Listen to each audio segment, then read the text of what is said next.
this evening I'd like to present this analysis to you. This is how the Buddha and all the ages, how the Buddhist traditions, many traditions, use this as a basis to analyze human experience. Večeras bih hteo da vam izložim način na koji je Buda i budistička tradicija analizirala ljudsko iskustvo.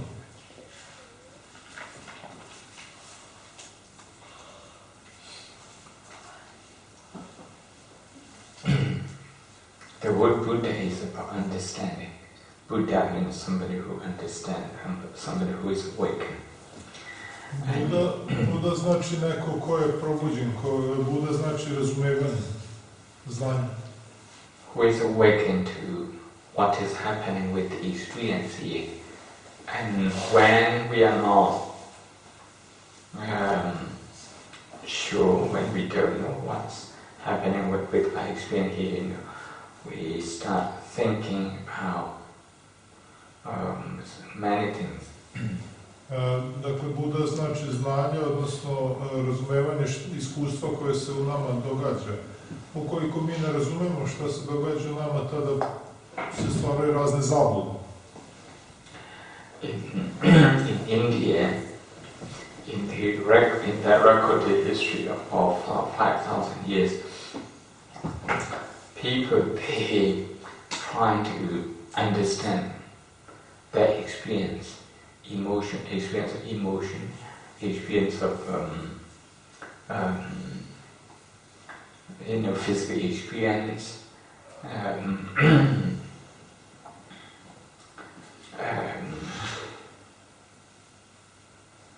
fear, including sex, if you like, And when they couldn't understand, they came to conclusion that tree is God, river is God, mountain is God, and they try to identify that. You may know if you study the history of religion, this is called polytheism. I tokom 5000 godina istorije Indije različiti mudraci su pokušavali da razumeju sopstveno iskustvo, da razumeju mentalni aspekt čovjekovog bića i mentalni, recimo, strah ili razne druge emocije. I kada nisu uspevali u tome, tada su pribegavali onome što se naziva animizam. What was the term? Polytheism. Polytheism. You just forget this term. Yeah. Tako što su smatrali da pripidavali su nadnaravna svojstva običnim stvarima, kao što je drvo ili nekoj planini ili reka je postajalo kao Gange, postajalo božanstvo i tako dalje. You have in ancient Greek as well, where you consider ocean to be God or fire to be God, like that. Isto kao što je u Grčkoj su smatrali da je okean božanstvo ili da je vatra božanstvo. In India, contemporary to the Buddha, about 6th century BC, the Upanishadic thought, Upanishad, this is non-Buddhist and contemporary Indian thought to the Buddha, they came to synthesize all those gods as manifestation of one, and that one is called Brahma. And many years, well, you can say that in Brahmin religion that Judaism, after the Christianity, after the Islam, you come to have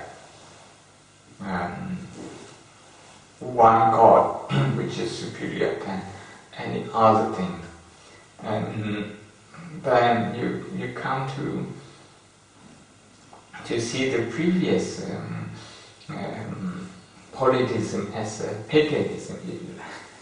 I istorija indijske misli je krenula sa politeizmom i onda negde u 6. veku pre naše ere, u vreme kada se javio i budizam, nastaje i filozofska misla Upanišada, u kojima je zapravo su sva ta božanstva na neki način sumirana ili spojena u jednom u Brahmi, smatra se onda da su samo ostalo manifestacije tog jednog jedinstvenog božanstva.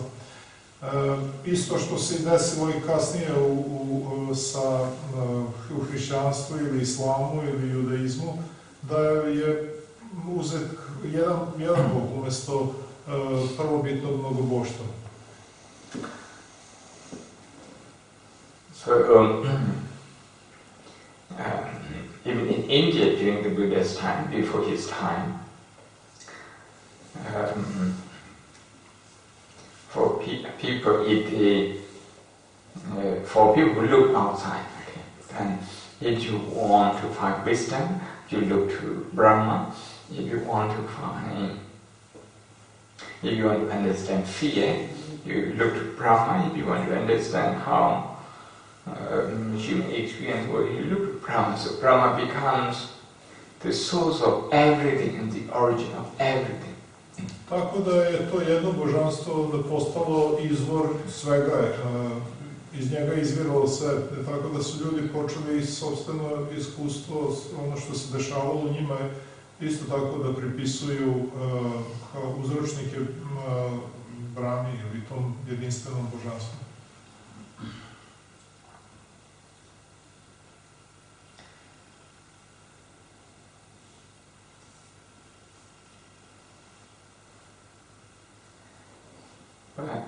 As far as the Buddha is concerned, wisdom doesn't come from outside, it comes from observing within. And fear, it doesn't arise outside, it arises here. And if you want to overcome fear, you have to observe how the mind and the body work, and that's how to overcome. Za razliku od tog traženja izvan sebe, izvora i objašnjenja onoga što se događa u nama, Buda je krenuo suprotnim putem, okrenuvši se prema samom sebi i istražujući samog sebe, tako da ako je osjećao strah ili ako je osjećao, bilo koju drugu emociju, on je pokušao da i uzrok pronađe u samom sebi. If you want to understand other people, the place to start is to start observing yourself, and then you understand other people. Isto tako, ako je želeo da razume druge ljude, tada je opet počeo da posmatra samog sebe i da na osnovu analogije onda zaključuje, ako je nešto važi za mene, onda važi i za njih. If somebody is in pain and shuffling around, and if you want to understand the person, then the way to do that is to observe the pain that you experience. Tako da ako vidimo nekog čovjeka u bolovima koji se valja od bola i želimo da razumemo njegovu situaciju, tada jedino što možemo to je da pogledamo u sebe i svoj bol. Isto kako mi osjećamo svoj bol, tako isto i on osjeća svoj. So in observing within, in observing ourselves, the Buddha came to analyze human experience, one experience, into 5 groups. And this 5 group is unique to the Buddhist analysis. I svako od tih iskustava je u neku ruku slična, njegova struktura i tako da je Buda zapravo uzeo jedno od iskustava i razložio ga na ovih 5 činilaca. I u tom smislu je analiza ljudskog iskustva sa budističkog stanovišta jedinstvena u odnosu na sva druga učenja.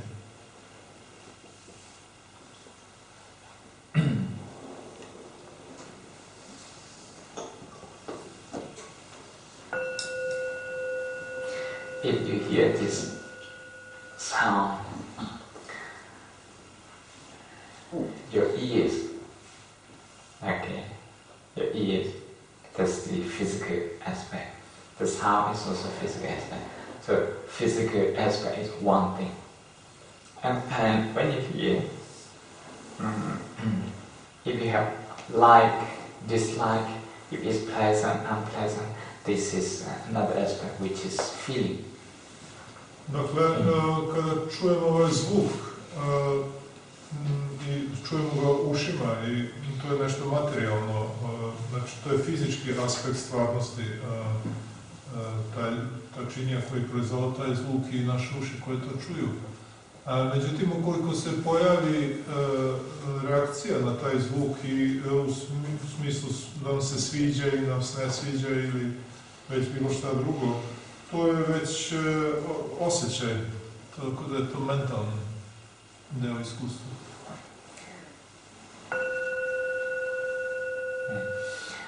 You know, this is a meditation gong. And if you have not done any meditation, at least you know that this sounds like musical, and it's part of the musical thing. It depends on your past experience, the memory. For a monk like me, okay, who don't know how to sing like him, this is meditation gong. And before he meditated, Gili, I'm not sure how he would make, this sound. What I'm trying to say is that we try to make sense of this one based on memory, based on our experience. So memory is another aspect of this. Dakle, kada čujemo taj zvuk, javlja se taj vedan po dva osjećaj, prijatno, neprijatno, neutralno. Onda, kada smo nešto čuli, onda pokušavamo da napravimo smisao, da damo smisao tome. I sad je Bante dao primer, recimo, kada taj gong se čuje, neko ko je ranije meditirao, on kaže, da, to je gong za meditaciju. Mislim, neko ko nije uopšte meditirao, on kad čuje taj zvuk, on će reći, to je možda deo neke kompozicije, eksperimentalne ili minimalističke. A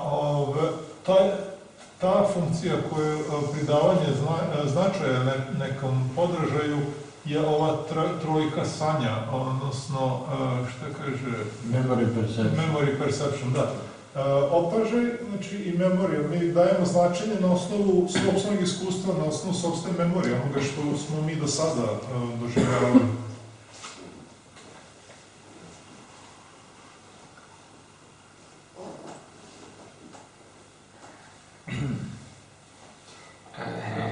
You will see the list 1 to 5. It's amazing for the last 2,600 years. In all Buddhist tradition, we argue over many things. We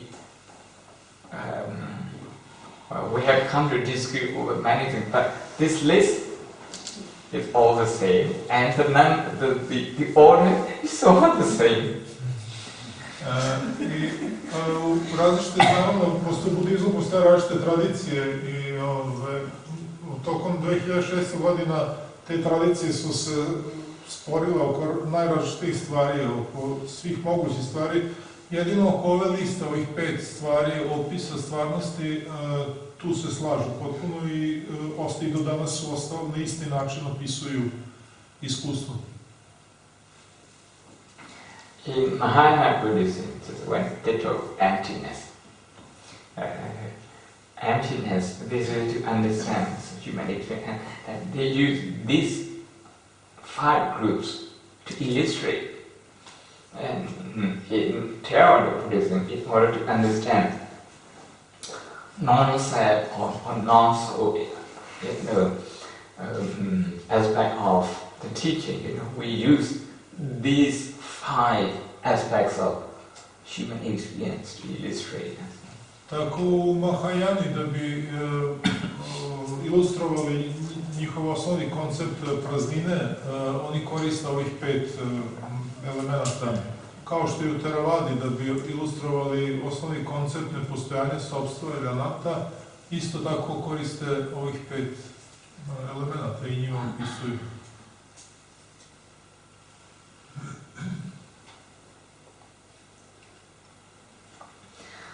The first is the easiest or the most obvious one, the most obvious aspect to see.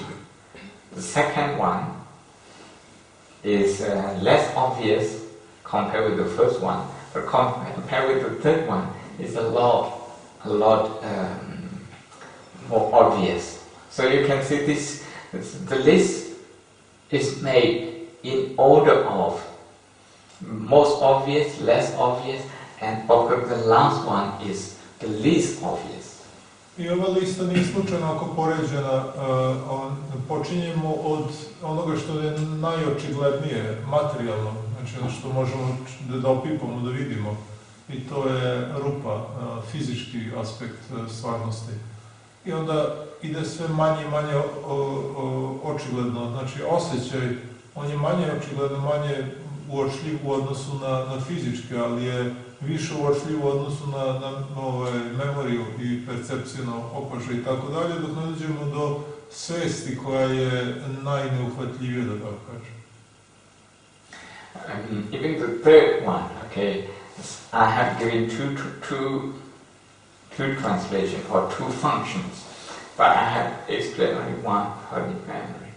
Dakle, ovaj treći element sanja ima dve aspekte i dve funkcije pokriva, a to je sećanje i percepcija, ali ja sam do sada pominjao samo ovu prvu sećanje.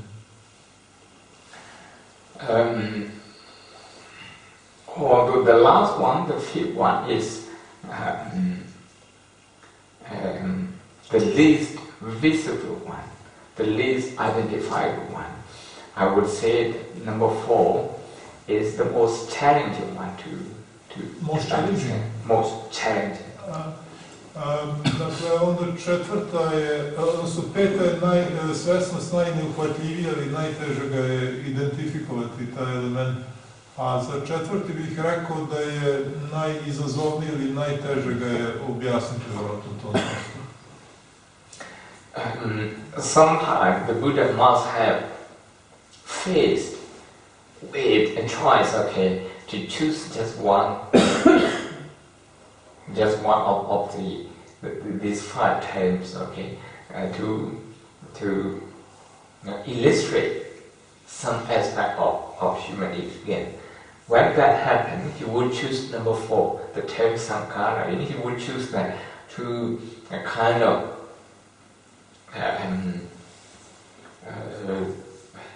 explain all the 5.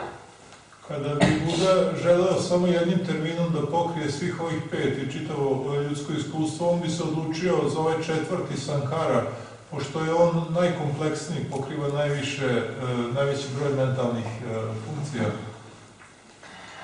In the Buddhist psychological traditions, what we call Abhidhamma, and we have a long list of number 4.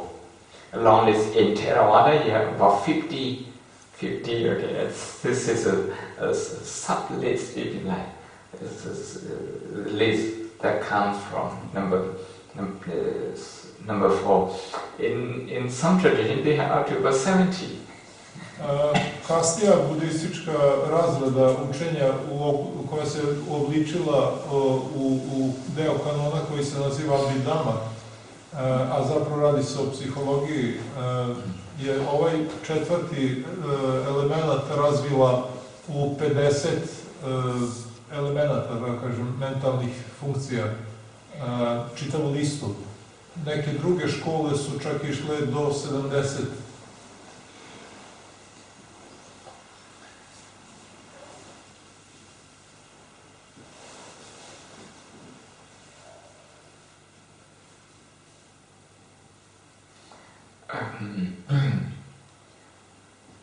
Since the beginning of the last century, many scholars have tried to to translate this term Sankhara. And 2 months ago, I came up with a new term. And today I think, that term is not good enough. So you can see, so how challenging this one is. But I will be trying to summarize. I'm trying to simplify this. All our emotions are included in this. Number 4. All our thoughts. Okay. All our thoughts, conscious or unconscious, are included in this. Dakle, posljednjih 100 godina naučnici su pokušavali, proučavaoci budizma su pokušavali da prevedu i nađu odgovarajući termin kojim bi preveli ovaj pojam Sankhara. Ali je on toliko kompleksan da zapravo ne postoji jedna jedinstvena reč kojom bismo mogli sve da pokrijemo. Ali da bismo pojednostavili, onda mogu onda je Bante nešto isto pominjao da je on se pronašao sebi neki termin pre 2 meseci, 2 godine. Tako znači. I bitno, uglavnom pre godinu dana je bio ubeđen da je našao pravi termin, a onda danas mu se čini da ipak nije, tako da je to sve vrlo diskutabilno. Ali ono što je rekao da bi pojednostavljeno tih 50 elemenata koji su obuhvaćeni pojmom Sankhara, bi bili zapravo sve naše emocije i sve naše misli, bilo su svesne, nesvesne, podsvesne i tako da.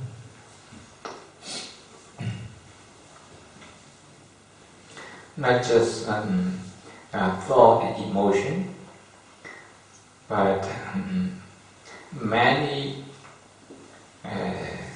capacities or qualities of mind that we try to develop in meditation, such as concentration, mindfulness, effort, all these things, they are also part of number 4. Znači, sve emocije i misli u ovu četvorku dolaze i svi oni kvaliteti i kapaciteti uma koje mi pokušavamo da razvijamo, kao što je svesnost ili sabranost ili napor, istrajnost, energija.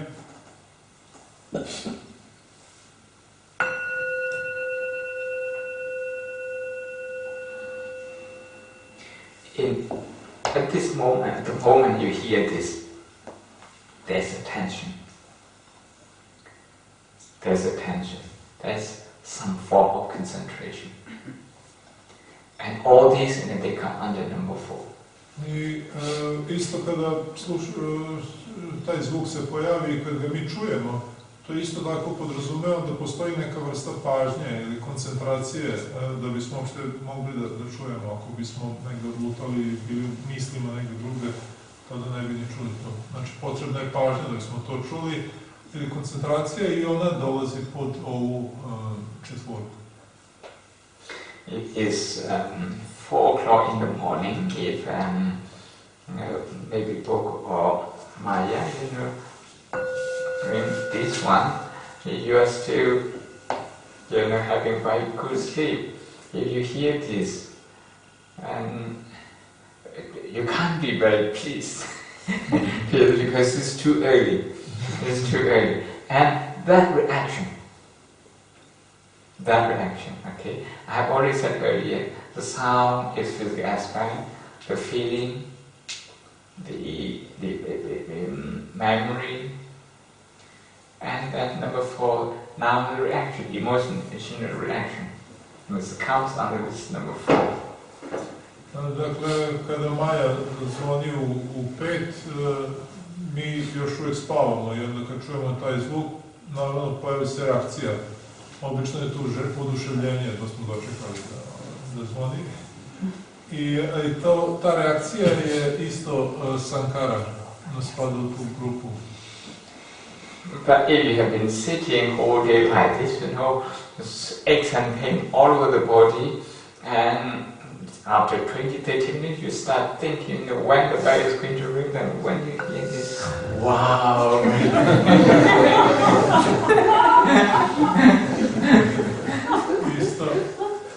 Isto druga vrsta oduševljenja, to je kad čujemo na kraju meditacije onaj gong, svima nam lakne i to olakšanje isto je sankara, reakcija.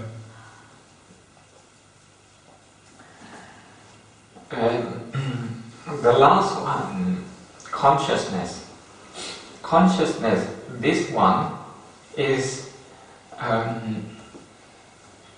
some form of knowing, but is the least developed knowing.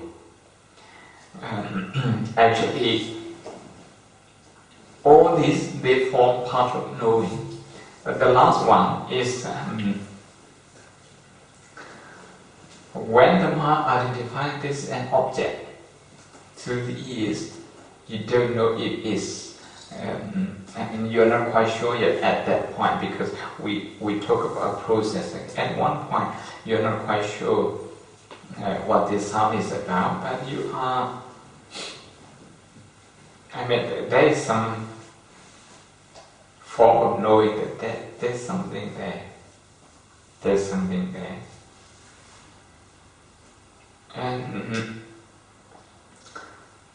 that's what we say consciousness. This consciousness is the, if you like, primordial the level of knowing that comes through the eye and the visual object, the ears and the sound, the nose and the tongue. You put something in your mouth, you don't quite know the taste. You have not fully identified that yet, but you know there is something on your tongue, like that. So, the earliest stage of knowing, if you like, this is consciousness. Dakle, svest, posljednji element je znanje, ali znanje u svojoj primordijalnoj, da tako kažem, neizdiferenciranoj formi. Recimo, kada čujemo zvuk, mi čujemo, znamo da je neki zvuk, ali ga još nismo prepoznali o čemu se tu radi. Ili kad stavimo neku hranu u usta, mi osjećamo osjećamo ukus, ali još uvijek nismo prepoznali o čemu se tu radi. Tako da, taj prvi nagoveštaj i prva informacija da se nešto dešava, to je u stvari svest i neka vrsta znanja. The first one is matter. 2, 3, 4, 5 is mind. So mind and matter. You can group them into that. I ovih 5 elemenata naravno možemo da podijelimo u dve glavne grupe, a to je broj 1, jedinica spada u materiju, i 2, 3, 4 su mentalni aspekt iskustva i stvarnosti. I 5. 2, 3, 4, 5, da. So when we talk about mind, we are using a simplified term. A simplified term to include the experience of number 2, number 3, number 4, number 5. I kada govorimo o umu, tada govorimo pojednostavljeno da bismo zaokružili, znači to je jedan termin kojim pokrivamo sva ova 4 elementa, 2, 3, 4 i 5.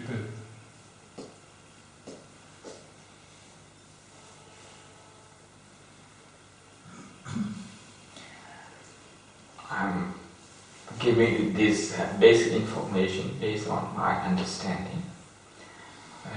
A lot more information, you can Google. You can just, it's in Pali it's called 5 khandas, or in Sanskrit 5 skandha. If you remember that term, then you can Google it. You have a lot more information. Dakle, oko ovoga je naravno čitava teorija napravljena i ovo ja sam dao samo osnovne informacije, a na internetu možete naći gomilu tekstova o tome i ovih 5 elemenata se nazivaju na Paliju 5 kanda ili na sanskritu 5 skanda.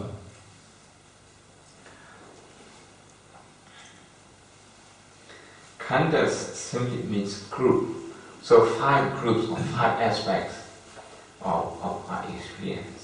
Na kanda znači grupa ili na Paliju ili 5 aspekata iskustva.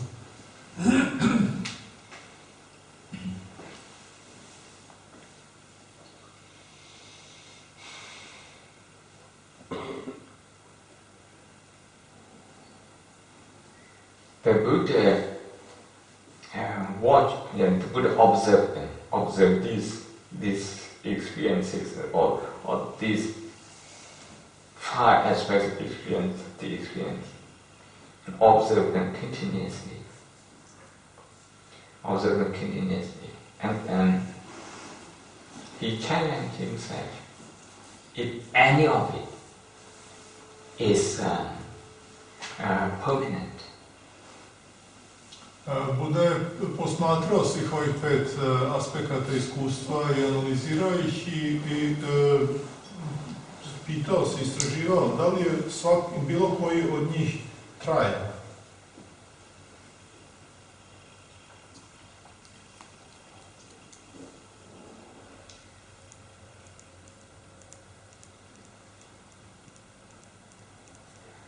In the pre-Buddhist religious belief,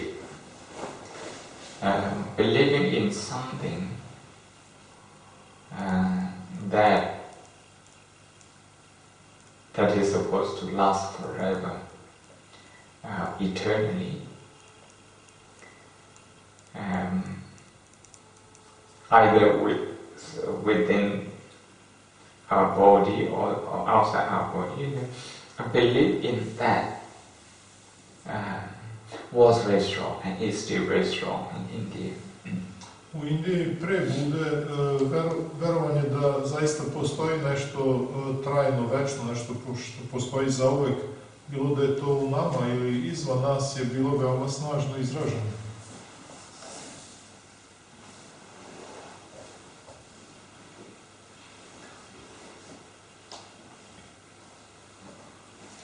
When we cannot enjoy the present moment,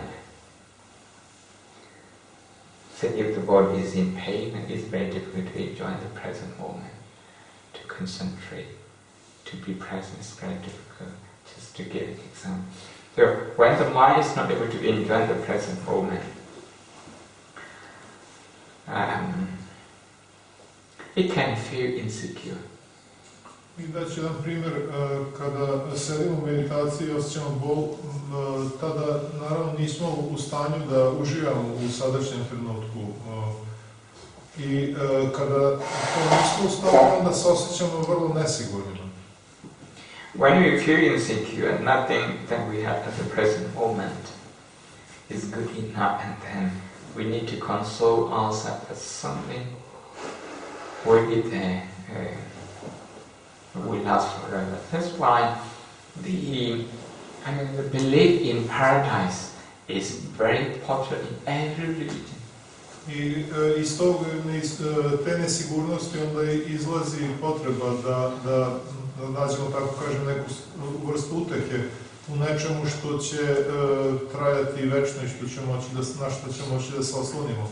I otuda nije ni čudo da je verovanje u raj veoma raširena ideja u različitim religijama. Although the Buddha rejected that, one or two schools of Buddhism, in Mahayana Buddhism, adapt this paradise, we call Western paradise, and the Buddha is not historical Buddha. Another Buddha called Amitabha Buddha resides there in the Western paradise, and all you need is, you need faith in him, so then you will rejoin him there. So everything comes back another round, something like universal soul and individual soul, reuniting in the Upanishadic system. I ta žudnja za sigurnošću i za rajem je toliko snažna ljudska potreba da je čak i u budizmu našla utočište u nekim od škola, iako naravno izvorno budino učenje nema nikakve veze sa tim. Tako imamo u Mahajani, imamo verovanje u zapadni raj gde obitava Buda Amitabha i sledbenici te škole veruju da je dovoljno da imaju snažnu veru u Budu Amitabhu i tako će se preporoditi u tom nekom srećnom odredištu. In China, in Taiwan, in Vietnam, in Japan, Amitabha Buddha is very popular and people see him as a kind of savior. In Theravada-Buddhism, there's no Amitabha. U zemljama Mahajane, otuda je Buda Amitabha kao nekako mitsko božansko biće veoma popularan i od njega se očekuje pomoć kao neki spasilac. Dakle, u Kini, Japanu, Koreji i Vjetnamu. Dok u Theravadi on ne figurira uopšte. The teaching of Theravada Buddhism is DIY. We have to do it ourselves, and we have to rely on ourselves, and not Amitabha Buddha, not even historical Kodama Buddha. We can't rely on. Dakle, Theravada budizam je više okrenut ka sopstvenom naporu, znači mi sami moramo za sebe nešto da učinimo, a ne da očekujemo od nekakvog božanstva ili od Bude ili od Amitabha Bude ili od koga drugog da će rešiti naš problem. We look at these 5 experiences, or one experience that has 5 components. We look at this and we come to see the, if you like, holistic view of the world. That is, number 1, everything changes. There's nothing that lasts forever unchanged. The first one, anicca. Dukkha, so long we cling to that. All the experiences are unsatisfactory if we cling to them. I dakle, ovih 5 aspekata iskustva imaju, odnosno iskustvo koje smo videli da ima 5 aspekata, ima 3 karakteristike. Znači, svako od iskustava je prolazno, ne postoji ništa što večno traje. To je anicca, pali termin za prolaznost. Tada imamo onda drugu karakteristiku svega, to je dukkha, što znači da ukoliko se vežemo za nešto što je, a to nešto je uvek prolazno, tada je jasno da ćemo pre ili kasnije to izgubiti, doživjeti razočarenje i patnju, tako da je taj drugi termin dukkha pokriva tu karakteristiku svakog iskustva, da je nezadovoljavajuće, da nas ne može do kraja zadovoljiti i da uvek možemo očekivati, ukoliko se vežemo, možemo očekivati patnju. The last one, anatta, this is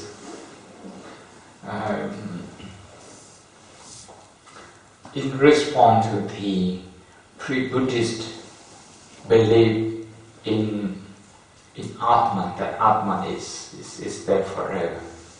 As Atman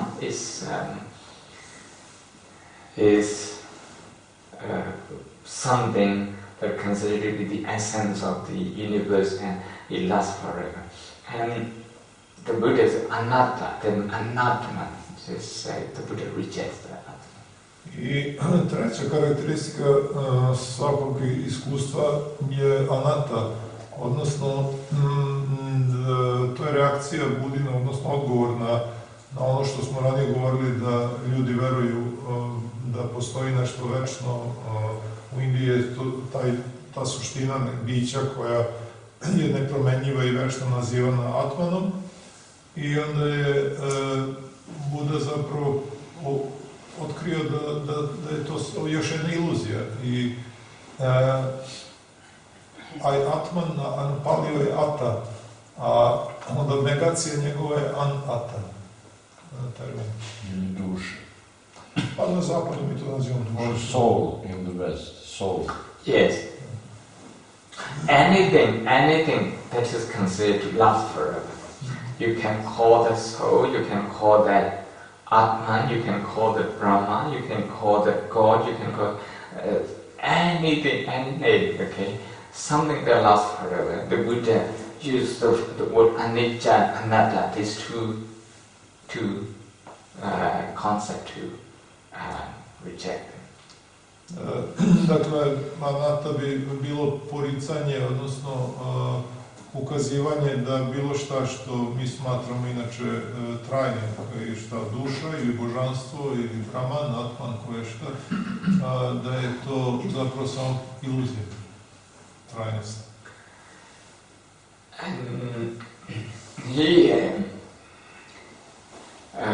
When we observe anicca, impermanence,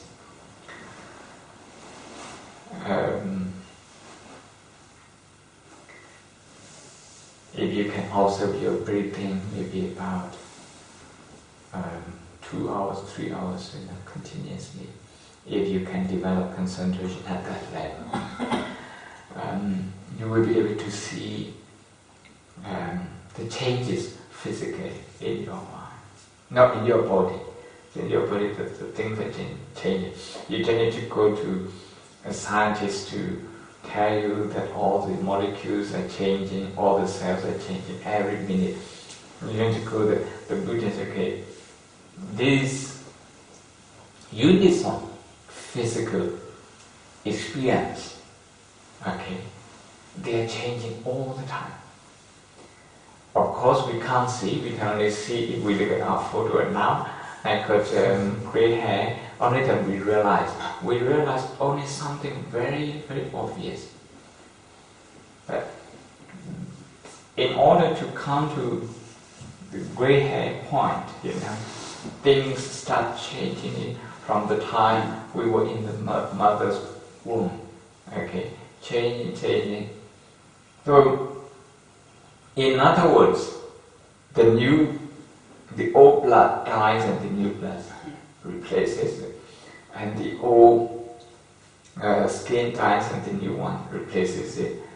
And everything happens that way. But in our naked eye, without good concentration, we can't see this. Of course, with microscope you can see. Dakle, anicca ukazuje na jednu činjenicu koja se dešava neprekidno, to je ta promjena, koju, nažalost, mi svojim očima ne možemo da uočimo, zato što su naše oči suviše grube. Ako bismo uzeli pod mikroskop i posmatrali, ili ono, isto kao film, kad ubrzaju film i onda tek vidimo kako se cvet rastvara, ako gledamo ovako, ne vidimo šta se dešava. Dakle, naše oči su suviše grube za tako fine promjene. Međutim, te fine promjene se dešavaju od trenutka kad smo se rodili pa do smrti. I zapravo, kada dođemo, pogledamo se u ogledalo i vidimo seda kosa i onda se iznenadimo, otkud sad to. A zapravo, do te sede kose su se dešavale mikroskopske promjene iz sekunde u sekundu i tek kada su one došle u fazu, recimo, sede kose, tek onda smo primetili da se to dešava. Ukoliko bismo razvili koncentraciju, ne znam, da smo u stanju da posmatramo svoj dan 2-3 sata bez prestanka, tada bi razvili i taj fini osjećaj, odnosno instrument kojim bismo mogli da registrujemo i tako sitne promjene u sopstvenom telu. I onda je Bante govorio da... Ne, u telu, fizički. In the body, changes in the body. Promjene u telu, promjene u umu mi primetimo, ali promjene u telu ne primetimo, starenje tela mi ne primetimo. Didn't you say about if you could develop concentration and watching the breath that you could see the changes in your mind? Or I have not come to the mind, I'm talking about the body. Oh, sorry. Dakle, promjene se stalno dešavaju, krv se menja, naše koža se ljuspa i stalno nova raste, ali mi to ne primećujemo. Mi smo stariji 3 dana nego kad smo došli na ovaj kurs, ali naravno to, u ovom trenutku vam to ništa ne znači.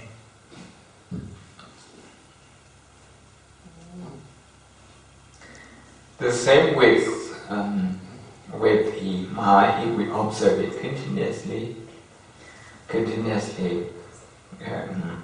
if we observe something, say if we observe pain,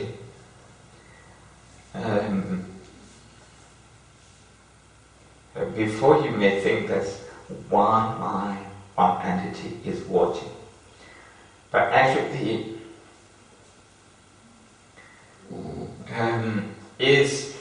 it's a process of observation.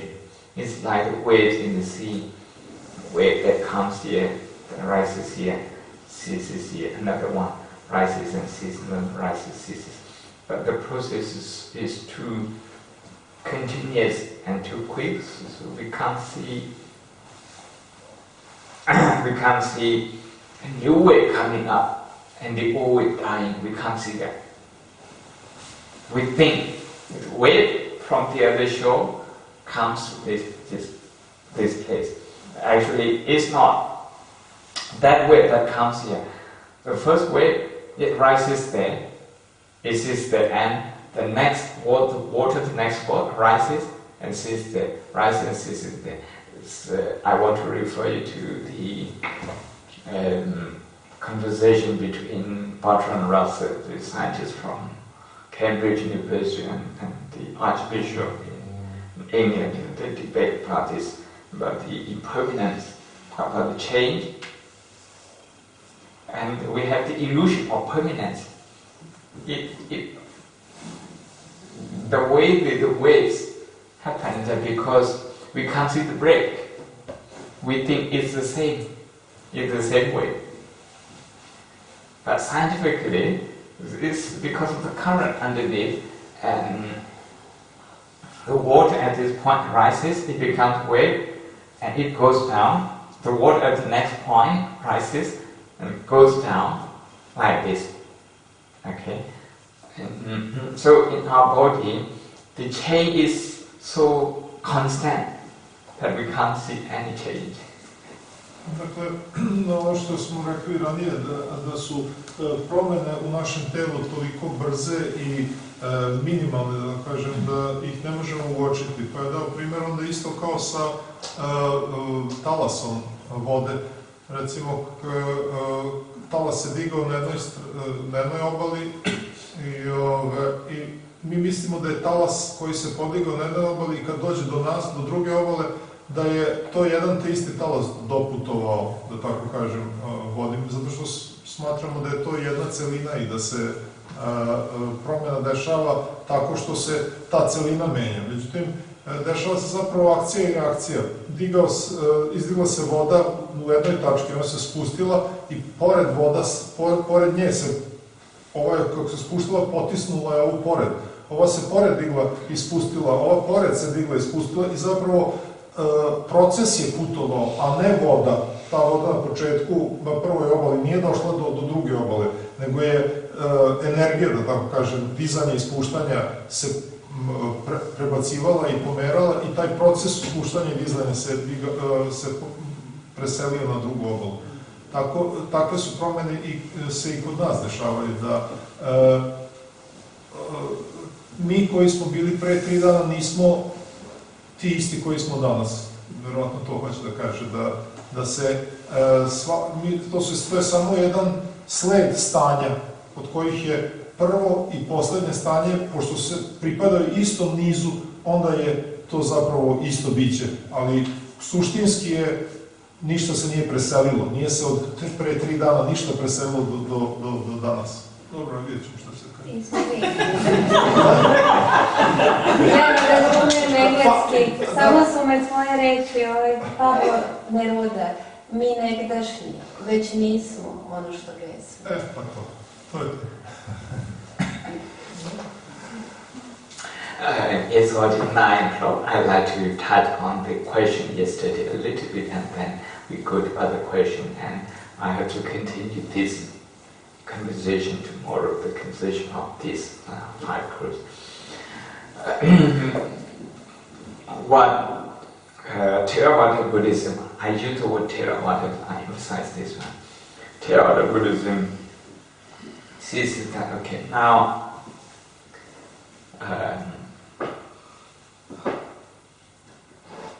the cells in my body, this body, is dying any moment and is reborn any moment. And this is what we say momentary death. Dakle, ćelije u našem telu umiru svakog trenutka i nove ćelije se rađaju. Tako da u nekom smislu mogli smo reći da mi svakog trenutka umiremo i ponovo se rađamo. I to su te slajsovi, kako bih rekao, kao kod talasa, što je, znači ovaj talas je nestao, ovaj je nastao, ovaj talas je nastao, ponovo je nestao i ovaj drugi. Opet, to što je bilo sa talasom, tako i sa bićem. Znači, mi svakog trenutka smo novo biće. Mada se nama to čini kao da je isto. Then the death that occurs at the end of life, and how we are reborn the next life. As far as Theravada Buddhism is, I emphasize again, Theravada Buddhism. As far as Theravada Buddhism is concerned, is the force of karma. We call this the force of karma. The force of karma, the force of our ethical action or our intention. That's that one. That one is the force of life. And that life goes on between momentary death or between this life to next life is due to the force of this karma.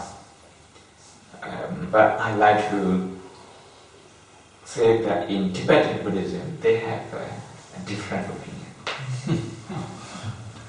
Da. I sad znači imamo te trenutke u kojima smo i u svakom trenutku smo drugačiji. I onda ako smo drugačiji, šta je onda povezuje jedan i drugi trenutak od toj smrti i ponovno rođenje i ponovno život. I on je rekao da zapravo pogonska energija koja gura, da tako kažem, taj proces neprekidnog umiranja i rađanja, jeste karma, odnosno etički kvalitet naših postupaka. Bar je tako u Theravadi, a u Mahajani, odnosno u Vajrayani, tibetanskom budizmu, Vajrayani je drugačiji. Oni smatraju drugačije. Yeah. In Tibetan Buddhism, they have a very elaborate deity called Padu system. Padu system, and after somebody dying, the soul lives on for 49 days before the next rebirth or reincarnation takes place. But in Theravada Buddhism, we believe that it takes place immediately. Dakle, to je stara debata šta se dešava posle smrti, da li se momentalno reinkarnira novo biće ili postoji neki period. U Theravadi je znači jedan trenutak je smrt, sljedeći trenutak je rođenje, ide jedno za drugim. Dok u tibetanskom budizmu oni imaju razrađen sistem bardo stanja, odnosno 40 dana koje razdvaja između trenutka smrti i trenutka novog rođenja. To je u stvari ova tibetanska knjiga mrtvih o tome.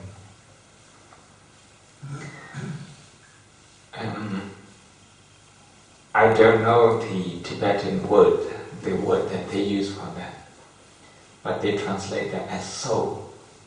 Okay, but Theravada Buddhism would be very careful not to use that. If you say what happened to the soul, then I would ask what is soul and how you experience that and how you explain that. And for Theravada Buddhism, we explain our experience according to this. And we don't identify any of this as soul. I u objašnjenju blagog stanja, Tibetanci koriste i reč koja bi mogla se prevede kao duša. I onda je Bhante rekao da za Theravadu to je neprihvatljivo, pošto Theravada vidi čitavo iskustvo, sve što se događa samo kroz ovih 5 elementa, od kojih su svaki prolazni, tako da nijedan od njih ne može da se kvalifikuje kao duša, nijedan nema taj kvalitet trajnosti, večnosti.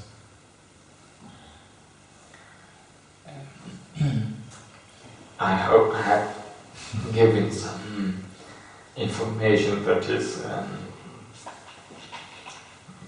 I hope some of it is thought-provoking, and you can ask more questions tomorrow related to this.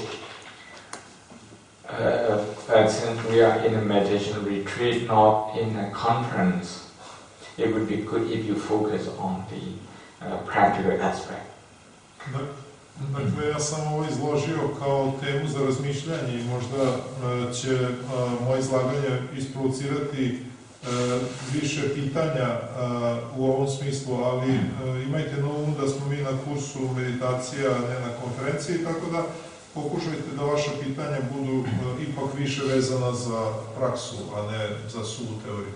Sutra, pitanja sutra. Sutra, da. The Buddha gives 3, if you like, warning, if you like, or gentle warning, so that we are practical, pragmatic. One is, if you're shot at with an arrow, you're being shot at an arrow, and if you would ask a lot of theoretical questions, okay, is this arrow made in China or made in Russia, made in England?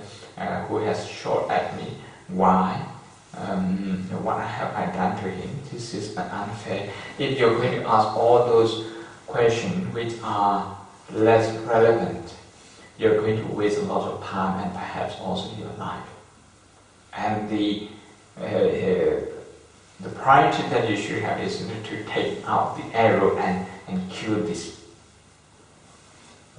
Dakle, kao jedno upozorenje protiv preteranog teoretiziranja, Bhante je naveo primjer iz Sute, gde Buda zapravo opisuje jednog čovjeka koji je bio ranjen strelom. I njegovi prijatelji su pozvali lekara brzo da ga spase, međutim on je odbio da mu oni izvuku strelu pre nego što sazna ko je odapeo strelu, iz kog je plemena taj čovjek, da li je ta strela bila sa perima od, ne znam, gavrana ili od sokola i tako dalje i tako dalje. To je samo metafora za ono što se zapravo dešava u životu kada nas zaokupe teorijska pitanja, a zapravo se ne bavimo praktičnim stvarima. Jedino što je bitno to je kada smo ranjeni strelom patnje, duke, da tu strelu iščupamo, a posle ćemo možda i odgovoriti na sva ta druga teorijska pitanja. The second warning is similar, has the same message. You see, if your head is caught, has caught fire, okay, if fire is on your head, you have, it's not the time to ask irrelevant questions. Say, if your heart is, if your mind is being burned, is burning with maybe restlessness, maybe fear, maybe agitation, maybe annoyance, then that is something like, your head is being, your head is burning with fire. The first thing you need to do is to put off the fire. Isto slično poređenje i kada čovjek ugori, mislim da je turban bio u pitanju, ali možda šešir, recimo, i kaže kada ti gori šešir, prvo što treba da uradiš to je da ga skineš, a zapravo to je metafora za situaciju kada nas razdiru sumnje, strahovi, žudnje i bilo šta drugo, i mi se sad bavimo nekim teorijskim pitanjima umjesto da radimo sa tim smetnjama ili preprekama koje imamo u umu i pokušamo prvo njih da smirimo. Znači, prvi zadatak je da ugasimo taj požar, a poslije ćemo lako sa teorijom. And the last one is a bit funny, because in India those days, you don't have the clothes that you wear very tight like today. Those days, you look at like sari.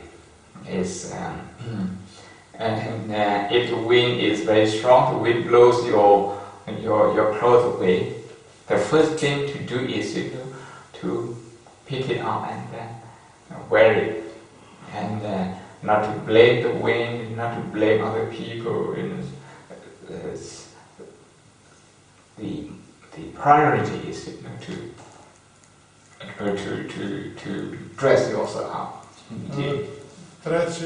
Treća metafora koja nam govori o tome da moramo znati koji su prioriteti, kaže da u Indiji ovi imaju sari, pa kad ono duva vetar, možda ga razduva i ostavi ženu nagu.